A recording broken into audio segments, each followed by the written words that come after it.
मित्रों नमस्कार। इस भारतीय जनता पार्टी के द्विदिवसीय कार्यकारिणी बैठक में आप पत्रकार मित्रों को भारत सरकार के वित्त मंत्री और भारतीय जनता पार्टी की वरिष्ठ नेत्री श्रीमती निर्मला सीतारमण जी आपको संबोधित करेंगी। बगल में भारतीय जनता पार्टी के राष्ट्रीय मीडिया प्रमुख मुख्य प्रवक्ता सांसद अनिल बलूनी जी हैं। मेरा विनम्र निवेदन है माननीय सीतारमण जी से कि आपको संबोधित करें।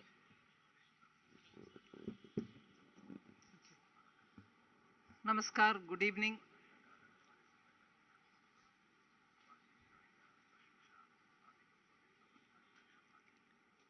In this 2 days national executive, you heard in the morning party Adhyaksh ji had spoken and there was a press briefing after that. उसके बाद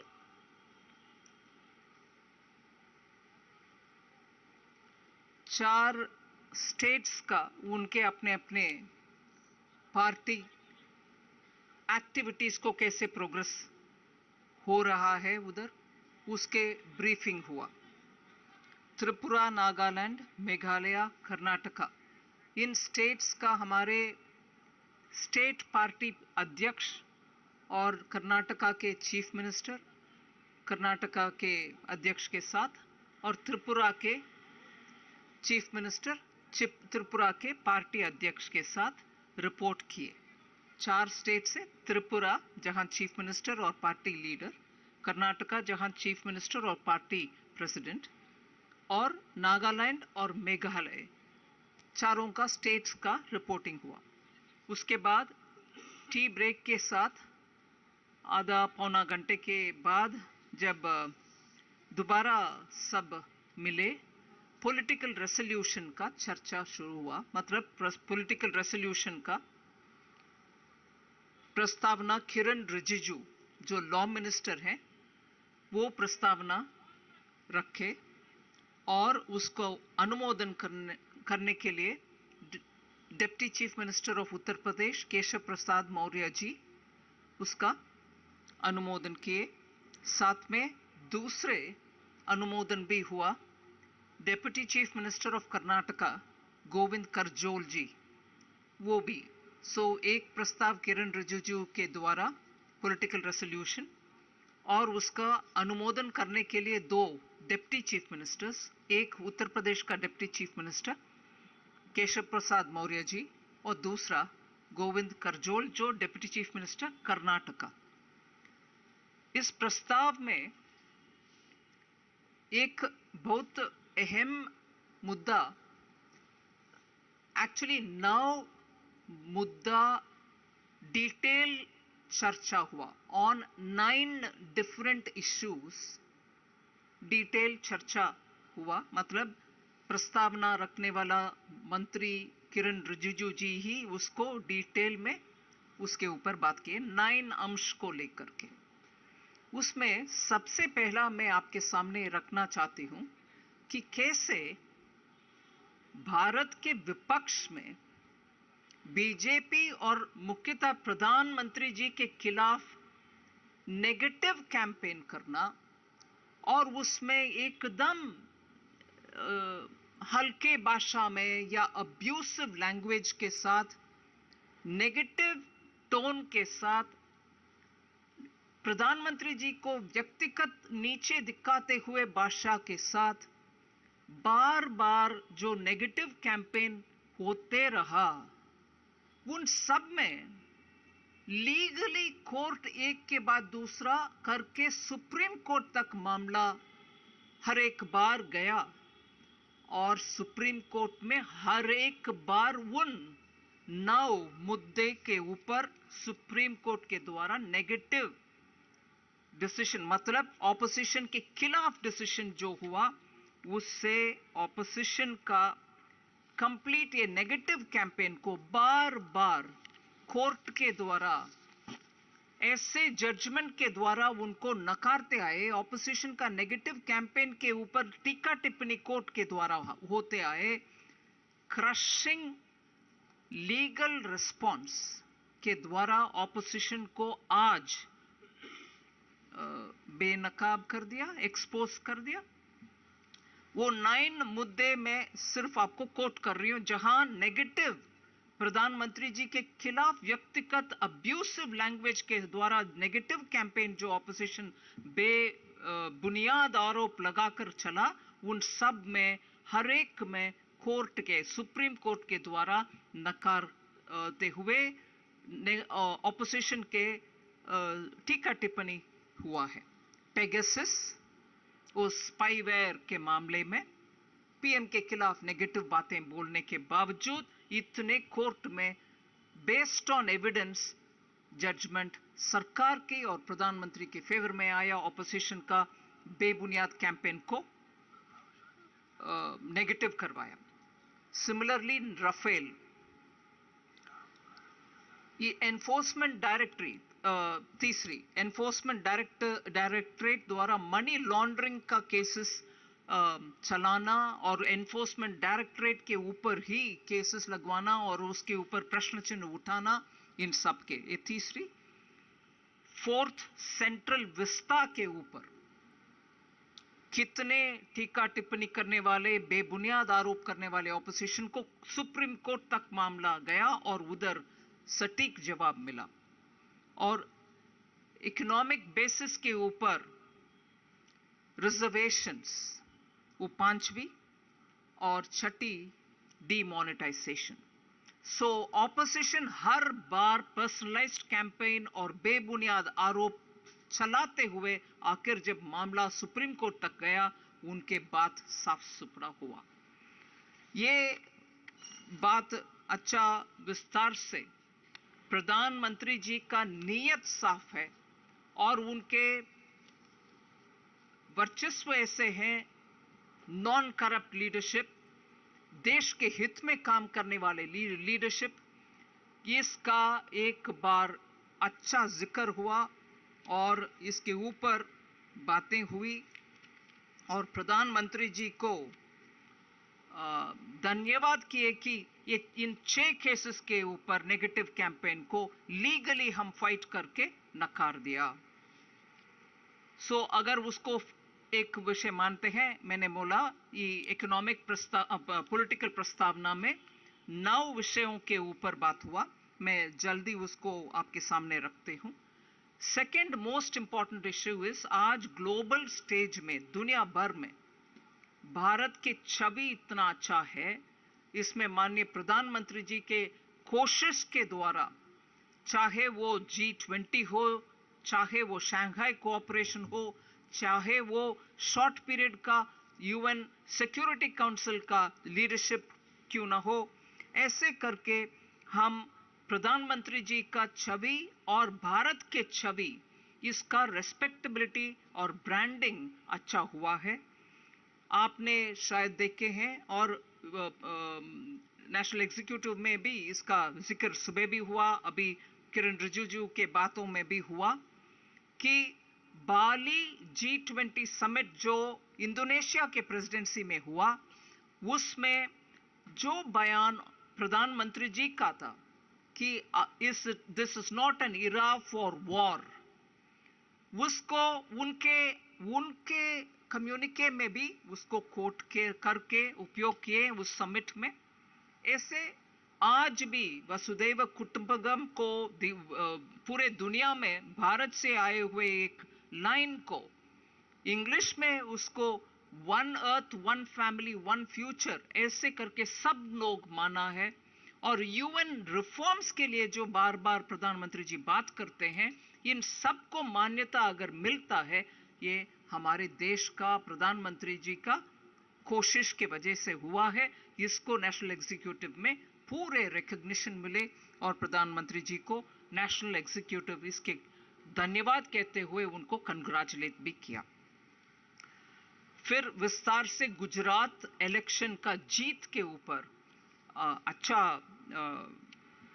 डिस्कशन चला, जहां एंटी इनकम्बेंसी को प्रो इनकम्बेंसी के रूप में बदला और 7वीं बार जीतना, और वोट शेयर भी 50 से 53% तक जाना, और एससी क्षेत्र में, शेड्यूल कास्ट रिजर्व से क्षेत्र में 13 सीट्स में से 11 सीट जीतना।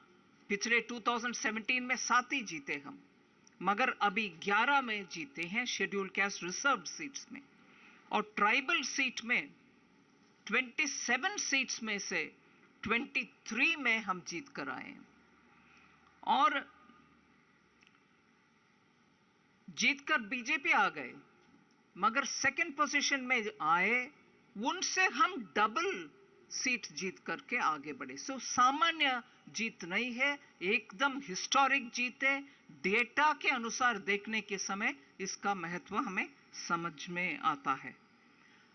मुख्य शहरों में अहमदाबाद में 21 सीट्स में से 19 भारतीय जनता पार्टी जीतते हैं, और सूरत में 16 के 16 बीजेपी सीट जीते हैं, और वडोदरा में 10 से 9 सीट्स बीजेपी के ओर गए हैं। इसलिए ऐसे जीत हैं जिसको हिस्टोरिक मान सकते हैं। और जहां हम जीते हैं, मार्जिन 1 लाख के ऊपर बहुत सीटों में, 75,000 में बहुत सीटों में, ऐसे 30-40,000 के ऊपर ही मार्जिन रहा हर एक सीट में। सो गुजरात की इस जीत को इस प्रस्तावना के द्वारा, और प्रस्तावना रखने वाले किरण रिजिजू भी, बाद में केशव प्रसाद मौर्य जी भी माने कि इसका इंपैक्ट आने वाले सभी असेंबली सीट्स के ऊपर होगा, और इसका इंपैक्ट 2024 लोकसभा चुनाव के ऊपर भी होगा, क्योंकि इसके साथ 2 लोकसभा बाई इलेक्शन भी भारतीय जनता पार्टी ने जीता, वो जो आजमगढ़ और रामपुर में, और रामपुर में लोक असेंबली भी हमने जीत कर आए। इसीलिए गुजरात के प्रभाव जरूर आने वाले असेंबली में और आने वाले लोकसभा सीटों में भी असर पॉजिटिवली पड़ेगा। हाँ, इस प्रस्तावना में और सुबह के भाषण में भी हिमाचल में हमने जो रिवाज है उसको बदलना मुश्किल हुआ। वी कुडंट चेंज द रिवाज ऑफ एक पार्टी इस बार, अगले पार्टी दूसरे बार, उसको हम बदल नहीं पाए, मगर जीत और हार में डिफरेंस लेस देन 1% था। सो एकदम जीत तक पहुंचे मगर जीत नहीं पाए, लेस देन 1% मार्जिन ही था डिफरेंस जीतने वाले और हारने वाले, ये भी रिकग्निशन हुआ। फिर सुबह माननीय नड्डा जी के भाषण में भी ये जिक्र हुआ है, आने वाले हर असेंबली चुनाव जीत कर आना है, ये संकल्प बीजेपी कार्यकर्ता ने लेना है, ये भी इस प्रस्तावना में रखा गया है। और केशव प्रसाद मौर्य जी बात करने के समय ये बात बोले कि हर गांव और हर गरीब के पास जाने के समय उनको यही सुनने में आता है कि हाँ, हर एक प्रधानमंत्री जी का स्कीम हम तक पहुंच रही है, लाभार्थी हर जगह बात कर रहे हैं कि हमें मिला है, इसीलिए हमें मालूम है इस सरकार गरीब के लिए, उनके कल्याण के लिए काम करने वाले सरकार है। फिर काशी तमिल संगम के ऊपर अच्छा जिक्र हुआ। सिर्फ तमिल जो आए थे काशी में उनके ऊपर असर नहीं पड़ा, उत्तर प्रदेश में भी इस कार्यक्रम का असर पड़ा है। और जब काशी तमिल संगम के विषय बात करने के समय प्रधानमंत्री जी का आध्यात्मिक और सांस्कृतिक विरासत को बढ़ाने में उनका रोल कैसे कंसिस्टेंट रहा, हर एक विषय के उदाहरण लेते हुए बात बोला गया है, चाहे वो काशी तमिल संगम हो, काशी विश्वनाथ कॉरिडोर हो, अयोध्या सुप्रीम कोर्ट के डिसीजन के बाद मगर उसमें भी तेजी से कैसे काम हो रहा है, और महाकालेश्वर उज्जैन में कैसे काम हो रहा है, और बुद्ध सर्किट कैसे उसका भी पुनरुत्थान हो रही है, और राम सर्किट का भी कैसे काम चल रही है। इन सब में से प्रधानमंत्री जी का कल्चरल एंड स्पिरिचुअल हमारे हेरिटेज को स्ट्रेंथन करने का उनके प्रयत्न के ऊपर भी बहुत अच्छा उनके उनके ऊपर बधाई देने वाले बातें हुआ है। फिर ये हर घर तिरंगा वाले विषय में गए, उसमें भी टारगेट था 20 करोड़ तक तिरंगा लहराने के लिए, और एक्चुअली इसमें भाग लेने वाले बहुत सारे एमएसएमई सेक्टर्स बनाने के लिए, झंडा बनाने के लिए उनका कोऑपरेशन को अच्छा रिकॉग्नाइज किया है नेशनल एग्जीक्यूटिव में। और टेक्सटाइल से जुड़े हुए बहुत सारे इंडस्ट्री भी सामने आए। 11 स्टेट्स में काम हुआ है झंडा बनाने के लिए, उन सबको धन्यवाद भी कहा गया है। जब 20 करोड़ झंडा फहराने के लिए टारगेट था, 30 करोड़ तक पहुंचा अचीवमेंट, आखिर 30 करोड़ तक झंडा लहराया गया। उसके लिए भी अच्छा सा उस कार्यक्रम के ऊपर प्रधानमंत्री जी का एक नया सा एक्सपेरिमेंट था कि देश को एकजुट करने में, देश का हमारे तिरंगा को ही दोबारा याद दिलाना आवश्यक है, करना चाहिए। ऐसे उनके आइडिया को अच्छा आगे ले गए। इसके लिए पेट्रियोटिज्म बिल्डअप हुआ नेशनल एग्जीक्यूटिव में, उसमें भी अच्छा रिकग्निशन किया गया है। फिर मन की बात, उसके ऊपर भी जैसे नॉन पॉलिटिकल प्लेटफॉर्म, आम जनता के साथ जोड़ना और छोटे छोटे लोगों का सेवा भाव के द्वारा जो कार्यक्रम पूरे देश में हुआ, गांवों में हो रहा, ट्री प्लांटिंग हो, रोड बनाना हो, हॉस्पिटल लेके जाना हो, कुछ इनोवेटिव थॉट हो, आम जनता को रिकॉग्नाइज करने वाले मन की बात के द्वारा कैसे प्रधानमंत्री जी परमानेंट ब्रिज बना दिया उनको और आम जनता के साथ जोड़ने का, उसका भी एक जिक्र किया गया है। एक विषय जो मैं I feel very important about, and I think it's a very important recognition, वीर बाल दिवस का घोषणा करना। ये सिख कम्युनिटी के लिए एक बड़ा सा सेवा जो माननीय प्रधानमंत्री जी ने किया, उसका उल्लेख हुआ है।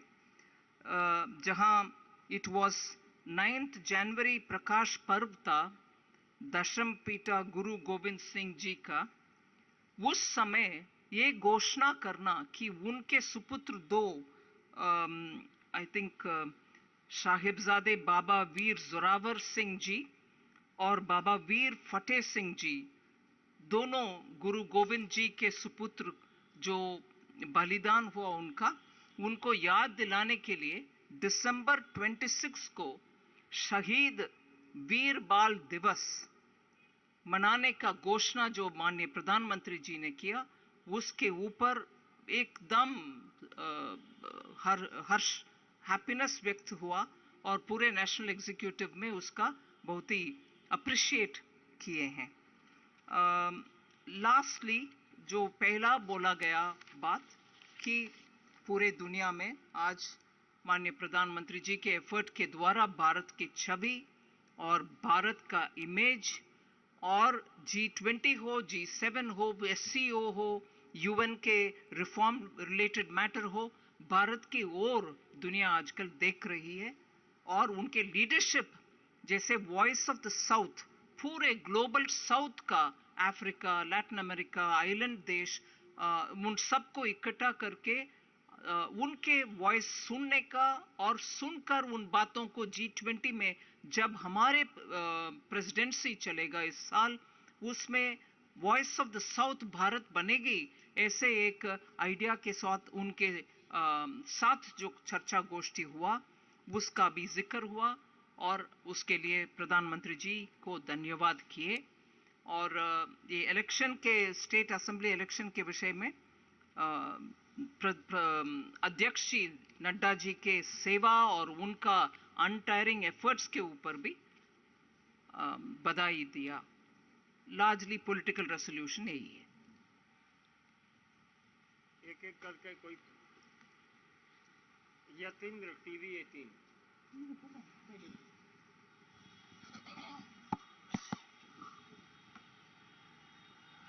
मैडम वीरवाल दिवस की आपने चर्चा की, काफी प्रशंसा हुई, लेकिन कई सिख संगठन ऐसे थे वो इस नाम को बदलाव करने की उन्होंने डिमांड की, तो क्या इस पर चर्चा हुई कि इस नाम को चेंज करना चाहिए? जरूर चर्चा नहीं।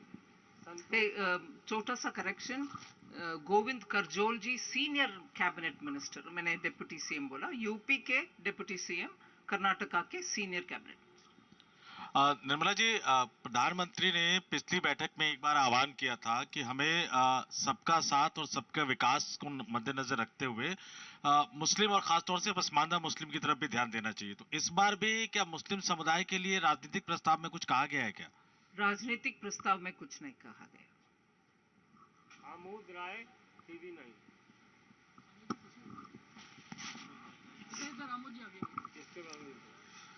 मैम, आपने कहा कि स्टेट इलेक्शन में नड्डा जी के एफर्ट को लेकर सराहना हुई, तो उनको अध्यक्षीय काल को विस्तार मिलना, उस पर भी कोई चर्चा हुई क्या? नहीं, राजनीतिक प्रस्ताव के द्वारा कुछ चर्चा नहीं।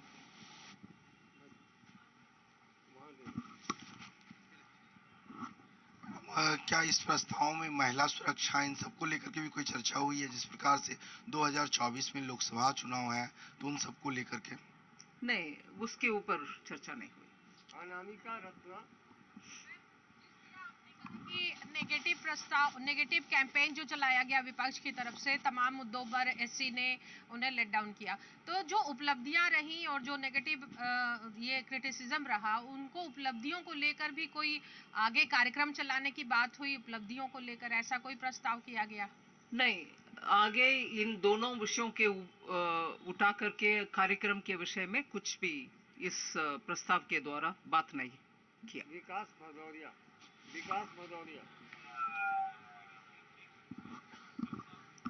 निर्मला जी, आपने कहा कि नेगेटिव कैंपेन में 6 पॉइंट गिनाए गए, लेकिन आजकल कांग्रेस एक नेगेटिव कैंपेन चला रही है जीएसटी को लेकर। अब से कुछ देर पहले फिर से एक बार राहुल गांधी ने ट्वीट करके कहा है कि जो जीएसटी है उसमें 65% योगदान गरीबों का है, 10% योगदान देश के बड़े उद्योगपतियों का है। तो इसको लेकर कोई बातचीत हुई? नहीं, प्रस्ताव के द्वारा बातचीत नहीं हुई। लेकिन जीएसटी को लेकर जो नेगेटिव कैंपेन चल रहा है, नहीं, उसके ऊपर इधर चर्चा नहीं हुई। अंतिम सवाल संजय शर्मा, लोकमत। मैडम, आपने कहा कि पॉलिटिकल रिजोल्यूशन में गुजरात की जीत पर बातचीत हुई, किस तरीके से एंटी इनकम्बेंसी को प्रो इनकम्बेंसी में बदलने की बात हुई। तो क्या जिस तरीके से गुजरात में चुनाव लड़ा बीजेपी ने, जिस तरीके से कई सारे लोगों के टिकट भी काटे, करीब लगभग 40% लोगों के टिकट काटे, तो क्या इस तरह की बातें आगे भी आने वाले राज्यों में हमको देखने को मिलेंगी? इंतजार करिए। Thank you.